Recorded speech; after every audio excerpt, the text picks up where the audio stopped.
All right, folks, welcome to another week of Kings of Opinion, episode 20. I got the same crew here as I almost always do. I got the Wanderer to my left and Ernie backstage right now. Hello. Glad to have you with us, fam. All right, we got a little bit of a short episode today because we're going to be heading out to Rockville Center to go do a show with Ashley on her little podcast. I had a rant for today, but I might save it for that show. But I got to tell you, us going to a studio is a little nerve-wracking. I was thinking about it a lot today. I don't know Really? about anybody else. Yeah, a little bit. What are you nervous I about? don't know. We're not in in our studio. Let's call it. Oh, you mean your home base? Yeah, I was gonna call it the living room, but for right now it's the Wandering Puck studio. Right. Professionalism of it. Yeah, like I don't know. Honestly, I don't know. Like, should we have dressed up a little bit? Do we? Looks like you did. Yeah, I might change. I don't know what to do. Like I've been changing shirts for like the last 20 minutes while I was waiting for you guys. Just Trying to get the vibe right, huh? Because you see some of these other like podcasts and they're on and like they're not wearing anything crazy. Yeah. Regular stuff on or whatever. But so you think we should go black tie or? I don't know. Like I have a feeling she's gonna be dressed up nice. Like she was when she was here. She had a nice little sundress on. Like, do we match it? Do we just go? Well, she's a lady. I mean, they look nice. We're just this is what's comfortable for me. No, I get it. I want to be comfortable first. I'm not wearing anything crazy. I'm literally wearing just a different T-shirt. I'm not normally wearing like some kind of printed shirt like you have on. Right. Whatever.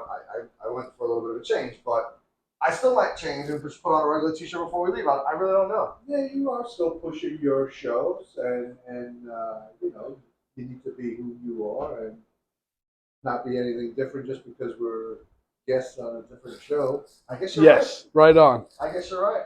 So we gotta be authentic. Yes, I guess there's gonna be another outfit change then. He's going back to a jersey, I think. Maybe I should wear a jersey. I mean, I haven't worn a jersey. I feel wear what you feel. Months now, But that's probably because the Yankees suck and we're waiting for football. Yeah. I think you have to wait for football season to start with the jerseys again. Yeah, I think you're right. And it's a fun time. Football's right around the corner. Oh, did anyone catch the Giant Jet game over the weekend? I did not. How did that go? Well, I didn't watch the whole thing to be fair, but I wanted to make sure I caught the beginning because it was Aaron Rodgers' first time playing in preseason since 2018. So I was kind of excited to see him out there with the team for once and not just watching him on Hard Knocks, which is Hard Knocks is still great, by the way. I can't wait for this week's episode, but hopefully they have some good stuff this week. But he did good.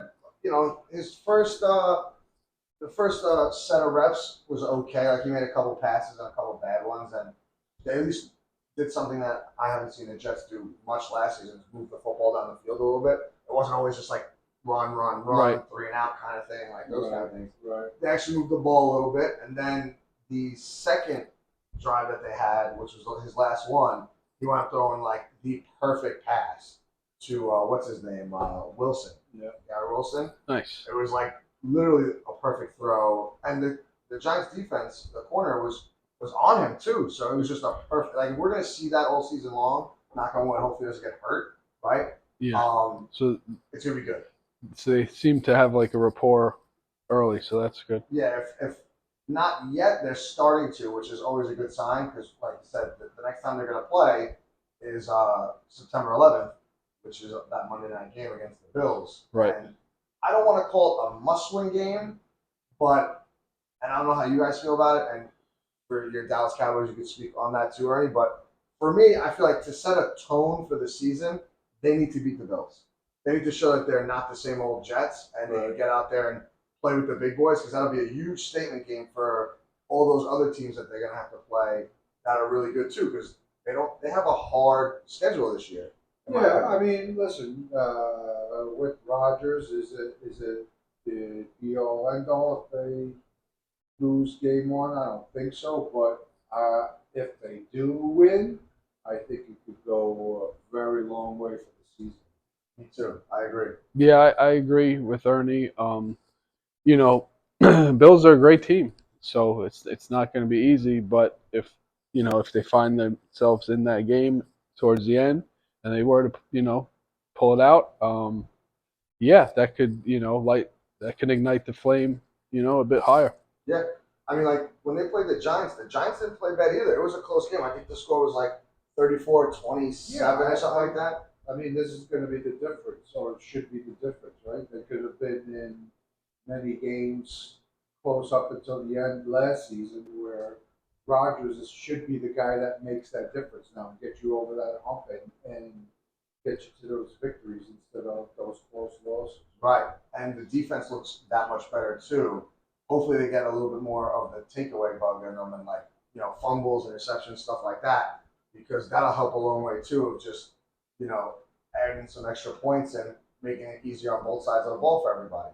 So hopefully the season's gonna be a good one, and we'll be wearing those jerseys every Sunday, going to Fallon's, buckets of beers and food all day, just watching football and enjoying a good football Sunday where we don't have to worry that they're just going to be an automatic loss every week. You know what I mean? And even though they weren't last year, they were better. They were still, like you said, a bunch of like heartbreaking losses at the end where they just couldn't contend with the other team because their defense is shot because they're on the field the whole damn time. Right. So hopefully the offense doing their thing will keep the defense fresh. Did we talk last week about? Well, I think it happened last week, right? The Trey Lance trade to Dallas. No, that happened after last week's show, so Right. we didn't talk about it. So, what are you guys' thoughts, being Dallas Cowboy fans, about having like another number one quarterback on your team? That happened. Did that happen over the weekend or before that? It happened, I believe, Thursday night or Okay. Friday It night. was towards the end of the week. I don't know. I mean, definitely surprising. I don't think anybody expected that. But the fact that they got him for just a fourth round pick, I mean, I guess the way they look at it is it's essentially all upside and no downside, really, right? Yeah, I mean, I think it's just a good insurance policy as well. Like, Yeah, I mean, it's costing them a fourth round pick and most likely the third string quarterback who knew if they were going to keep him or not anyway. So, I mean, I don't think there's any skin off their back either way. So, we'll see what happens. but Yeah, I think you take a gamble and could pay off, and also even just as another option. I don't think it's changing his outlook for this season. No. Whereas he was going to be the third string in San Francisco, Right. and I think he's going to be the same because I don't think he's going to surpass Cooper Rush because I mean all that he's done the last couple of years, I don't think he's going to supplant him as a backup. now, do you think it might be a backup plan for if Dak Prescott wants too much money? Definitely. Or I mean, honestly, with the contract that he's got now, I don't foresee him signing another contract with the Cowboys unless he decides that he just doesn't want to go anywhere else and he plays on the cheap. But I can't imagine that he'll be around after this contract anyways. I wonder when his contract's up because it's got to be somewhat soon, don't you think? No, No, because didn't he just sign an extension last year? was it last year? I don't know. Gotta check that out. And there was some brawls over the weekend in baseball. Yeah, Really? we were talking about that, but I didn't see anything about it. I saw the Yankees one. It was like a minor skirmish at best. With who? With the Rays. Was it one or two? There was two, but I think it was I saw something on the cover of the paper about that. yeah, it was like I want to say it was part of. They were all like one and the same. It was like just like a rehashing of the original like bench clearing, and it wasn't really a brawl. It wasn't like the old school brawls where people swinging at each other. It was just Right.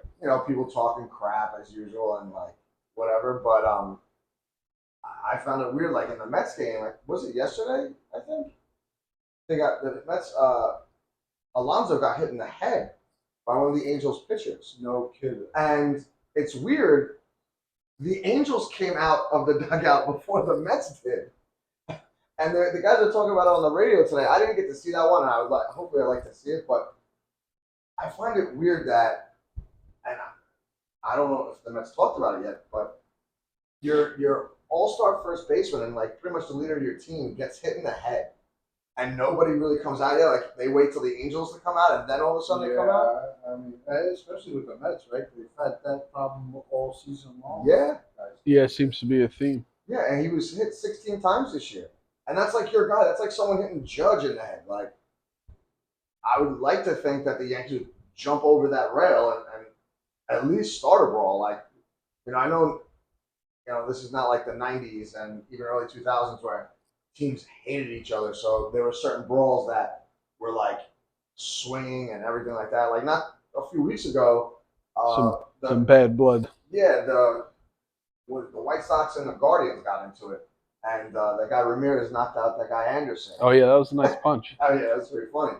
So we haven't seen something like that in a while, but it kind of tells me something with the Mets. Like the Mets went from being like a World Series contender to being at the bottom of the league, almost just like the Yankees. We're not much better, but I would like to think that if Judge got hit or one of our guys got hit, they'd be running out of that dugout getting ready to fight. And Yeah. for the Mets, it doesn't seem like that was a thing, and it makes me wonder, like, is Alonso liked in that clubhouse? Like, is that why he was also on the trade block? Right? Is everyone all in? Like Yeah. Like, I don't get it. Like, what? I know they say Alonso's a little weird or whatever, Yeah, or well, I just heard something on the radio the other day that they said that apparently in his last season there, DeGrom and Alonso had some kind of big falling out. really? Yeah, I didn't know which that either. I had never heard before. Yeah, that's strange. I never heard of that either. But there must be something going on in that locker room for them, like, to not just automatically like go for bat for this Yeah, guy. there's definitely some issues going on. Yeah, and you plug that in with also him being like on the trade deadlock a couple weeks ago. It kind of makes sense, See what you can get for this guy because obviously they want it to be Lindor's team and not Alonso's team. Yeah, I mean that's to me that's kind of ridiculous. But you would even let it get out there that you would potentially think about trading a guy like Right, Alonso? I mean, right. Like it makes no sense, and it'd be different if you got him in a trade like Lindor. It wouldn't hurt so much. But for me, if I was, and I'm not a Met fan, but if I was, and this is guy's like homegrown talent, like why would you do that to him? Right. You know?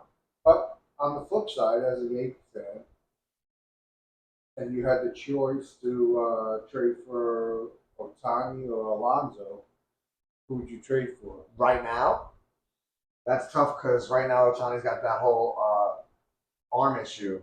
What was it, the UCL or something like that? It's gonna be Tommy John. Oh yeah, he's done. Yeah. I'd probably if I was going to sign him long term, I'd probably go for Alonso right now. I mean, he hits home runs in City Field, and that's a pitcher's ballpark, and he's hitting 40 home runs a year. Have him, him and Judge, one or the other protecting each other. Yeah. I mean, the only difference between him and Otani, besides the pitching aspect of it, because they're both equally like the same kind of hitter, isn't Otani like a switch hitter? Otani might be a switch. Yeah, because I'm kind of. But in Yankee Stadium, he'd be batting lefty. Well, that's what I mean. Is Right. like he would wind up being a lefty for the most part if he hits as well from the left side. Because a lot of times you hit better from the right side. But either which way, it's Yankee Stadium. He could literally just do what Judge does. But I think Alonso's a little younger than Otani, and there's less of a chance of you having to worry about his arm like you would Otani's because Otani's going to be, I think, 31, and he's doing it both ways. That's a lot of stress on the body, right? Yeah, for sure. Yeah, sure. So you would think by 34, he's not going to be pitching the way he's pitching now, not even close. Right, yeah. I mean, So you're bona fide getting, and I think we touched upon this the other day, you're bona fide DH at that point. I know he can play the outfield, but at that point, at that age, is he really going to play the outfield? No. Right. So you're going to get stuck. If you're the Yankees, you're almost going to get stuck with the same thing as Stanton all over again. Right. So. And as far as like the star power part of it goes, I mean, obviously, I don't think there would be any bigger star power name than Otani if he came to the Yankees. But I think you wouldn't be far off with Alonso. Yeah, no, and it would, like, if you got him from the Mets, there would be a lot of talk just on that for months, especially if he did well as a Yankee or even if he did bad. Like, he played in Queens, did good, now he comes to the Yankees, does bad, or vice versa. It could be people at least in New York would be talking about it for a while anyway. And you're right, Otani would just sell a ton of jerseys and whatnot, and he'd internationally be better. But I almost think you're going to be spending a ton more on Otani. Yeah, but I mean, I'm convinced that a guy like Otani would pretty much pay for himself. That's not even a question. Like you wouldn't even worry about it. His salary would just be totally insignificant because he paid for himself. I don't know. I mean, I guess you have a point there. I mean, when we had Hideki Matsui, it was crazy. Yeah, So and look at him. yeah, I guarantee you. I mean, you have to do some research, even if it's out there. But I guarantee you, he cost the Yankees pennies on the dollars for all the money that he made that team in endorsements and everything, merchandising. He probably cost them nothing. yeah, you're probably right. That probably, and it's, but when does it become a price where that isn't true? Like back then, Matsui wasn't making hundreds of millions of dollars like Otani was, right? You know, Yeah, but I mean, like can you give him $500 million for 8 years and say like it's only costing you pennies on the dollar at that point? I think so. I think so. I could be wrong, but I think so. I get it. All right, not too bad. What else do we got here today? We got a short show. We can't take too long on everything, so we'll see. Anyone watching anything new lately? Any movies, TV shows? I know you're watching The Warrior. You beat me now because I normally watch it when I'm working out. So I'm on. I got a couple episodes left of the last season of Warrior. I hope they pick it up for a fourth season. Yeah, I mean, the third season only just recently came out, right? Yeah, It's like a month ago or something. yeah. That's the only problem with going through is that now I'll have to wait. But I think I'm pretty much almost done with it. I don't know how many episodes there are in this last season. 10. I think it's 10. 10. All right, I think I just finished 8 of season 3. And I mean, it hasn't disappointed. I think it's maybe dropped off a little bit with the storyline in season 3, with a couple of things that are going on, but it's been entertaining, that's for sure. Yeah, I mean, it's like every beginning of the episode and every end of the episode, there's like some like kung fu karate kind of fighting, Yeah. and like knives going everywhere, and it's shooting and all this other stuff with the Irish people. It's wild. Have you seen it yet? Yeah, I mean, no, I saw the first 2 seasons. Oh, okay. So yeah, I'm definitely looking forward to getting into the third. Yeah, I was so excited soon. when it just came out. Oof. Good show. And I still have to do some research, but I think that what we're watching is it's either dubbed in English or the idea of it is that it's supposed to be dubbed. Because when they're speaking with each other, they're supposed to be speaking in Cantonese. Only he, meaning the main guy, Arjun or Assad, and his sister, and then the owner of the brothel are the only, and Chow are the only ones that speak English. Really? Yes, because if you notice that when they speak to the Americans, they kind of speak in that broken Chinese accent. Yeah. But when they're speaking to each other, they're speaking perfect English. And then if young June, in the scenes that he's in where they're speaking to American people or English-speaking people, he's supposed to be translating for them. So like when they're speaking amongst each other and they're speaking in perfect English, they're really supposed to be speaking in Cantonese with each other. That's interesting because I could see why you'd say that, but to me, I think the reason why they do that on the show when they talk to outsiders, like recently, without giving away for Wanderer, they went onto a trip and Hassan had to be he said, "You're going to translate." Right. However, I think they do that to hide that they all speak English. Like at least the main characters. I don't want to talk about the background characters so much because when you see them talk in Cantonese to each other, it's very fluid and everything like that. And then they go to English. It's all, like you said, it's all between themselves. It's perfect English. And then when it goes to them, it's almost like they dumb it down. So they think they only know a few words, right? so like they don't give it away that they know what they're really saying Yeah. all the time. 'Cause a lot of times they're insulting them, back and forth, and True. everything like that. True, but I have to do some background searching. I just haven't wanted to because I didn't want it to play with my mind too much while I'm watching it. But I think like young June, for example, doesn't speak English. It's just when they're speaking to each other, they're speaking English for the show purposes. But I think that they all do speak English because if you watch their lips, you're not seeing No, right. So there's no delay. yeah, but I think that they're supposed to be speaking Cantonese to each other, and he does not speak English for the show purposes. That's interesting. And that's why on this recent trip that you're talking about, he was there to translate. Right. So there's only a handful of people that are supposed to be talking English, like you said. I think so. But we'll look into that later on. Yeah, you look into it after you're done with the show. You gotta let us know. That'd be cool. So yeah, you better watch that soon because it's awesome. Yeah. I don't think the story really fell off at all. I just think there's a lot happening. Yeah. You know what I mean? Yeah. Which is why I hope they have another season because I don't know how this one ends yet. Hopefully by the end of the week I will. But I feel like at least they need another season. To me, I feel like they're leading into where there's going to be another season because of what just happened with Bill. Okay. Or I don't even know if you saw that part yet. But I might not have, so Okay. we'll stop it there. Okay. We'll stop it there. Is the telemarketers thing still going? Yeah, I started the third and final episode. I didn't get through it yet, so I'm looking forward to finishing that. I actually did start Reservation Dogs season 3, so I'm looking forward to that. I'm not sure if this is the last season, but it's a great show on Hulu and FX. Did we talk about that before? I believe so. What's that about again? It's like these kids growing up on like a reservation, and the adventures and stuff they get whatever into. stories they're about to tell. There you go. So I started that, and then I also watched the film The Whale. Okay.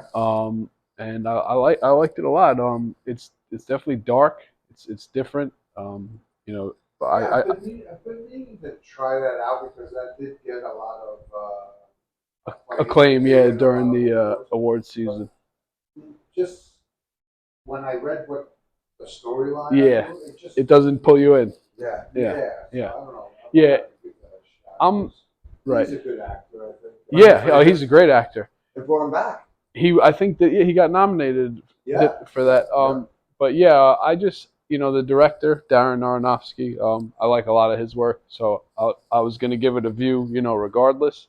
But a friend told me about it, and yeah, it was good. I enjoyed it. Like I said, it's very dark, so I could see how it could turn a lot of people off. But I heard there's also some weird parts in that movie too. Right? Oh, yeah. Is that what you're talking about? it's pretty much? well, a lot of his stuff is different. We'll just say. All right. Anything else anyone's interested in watching or talking about? Or Did you see anything? no. This weekend was pretty quiet for me. All right. Well, I guess should we just go to the music picks and that'll be it? Yeah, let's do that real quick because we don't have much more time. We do got to run over to go see Ashley and do her show tonight. Okay. So for this week, the three actually I said we got a bonus one too. First selection is Alchemist and Earl Sweatshirt, Vor Dyer. The second one is Shabazz Palaces with The Dawn of Diamond Dreams. Third is DJ Muggs, Soul Assassins 3, Death Valley. And the bonus pick is Toro y Moi, Sandhills. All right. Well, before we wrap this up, I did want to put something in your mind for our next show next week because I feel like next week there's not going to be too much to talk about. I kind of want to do like this little fantasy draft kind of thing. I have a fantasy draft this week in Atlantic City this Wednesday with my league. So I'll talk about how I did or how badly I did. But I'd like to talk about some fantasy next week with certain kind of picks and guys you would be targeting even though you're not playing Right. I know you still know the guys. Right. Bernie, you haven't played in a while, right? Either, right? No. So you don't want to get back into something like that, right? Oh, we'll talk about it. I mean, Yeah, we'll talk about it next week. But everyone at home and everyone enjoy their week. I know I will because I'm on vacation this week, and I'll be in Atlantic City for a couple days. So if anyone's watching from over there and you see me, come say hello. That'll wrap it up for a short episode this week. Everyone enjoy your week and stay classy. take care, gang. Have a Later. good one.